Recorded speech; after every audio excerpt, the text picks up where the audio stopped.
Greetings and a warm welcome to the participants of this week's workshop on addressing institutional impediments to inclusion in the security sector. I regret that I am not there to greet you in person, but I'm delighted that you have a chance to meet my new deputy, Manny McCaller, and that you are gathered in Ulaanbaatar for these important discussions. I am pleased that the Daniel K. Inouye Asia-Pacific Center for Security Studies selected Mongolia as the location for this workshop. I appreciate the support of the Mongolian Institute for Strategic Studies as a sponsoring partner. My sincere thanks to Lieutenant General Leaf for his steadfast focus on enhancing the role of women in the security sector, and to Dr. Lori Foreman and her team for organizing what I know will be a productive set of discussions. It is especially appropriate that this workshop is being held in Mongolia, which has been a leader in the region on women's rights. Indeed, it is commendable that approximately 6% of Mongolia's peacekeepers around the world are women. The focus of this workshop is very timely, in view of the greater prominence of women leaders on the world stage in recent years.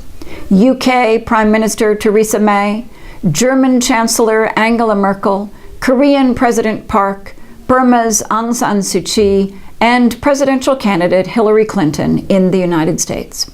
And in Mongolia, as a result of the June 29 parliamentary elections, there are now 13 women in parliament, and 2 cabinet ministers are women, up from the record of the previous government. Progress in including women in the security sector, traditionally a male-dominated field, has been slow around the world.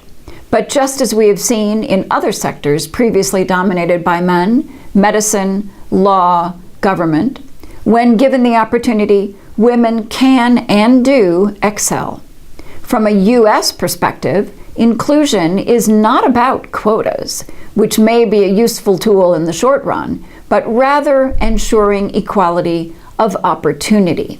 When offered equal opportunities to enter and advance in the military, law enforcement, or other security sector professions, women offer skills and perspectives that make these organizations more effective and more efficient.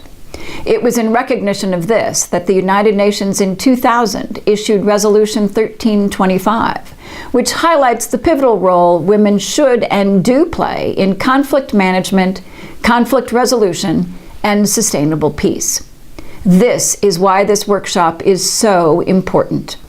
By identifying the structural impediments in participating countries and regions, and developing recommendations on how to eliminate or mitigate these impediments, you, the participants, can have a significant impact on changing policies and opening up opportunities for women in the security sector and beyond. I applaud APCSS and ISS for organizing this workshop and wish you success in your discussions over the next 3 days. Thank you.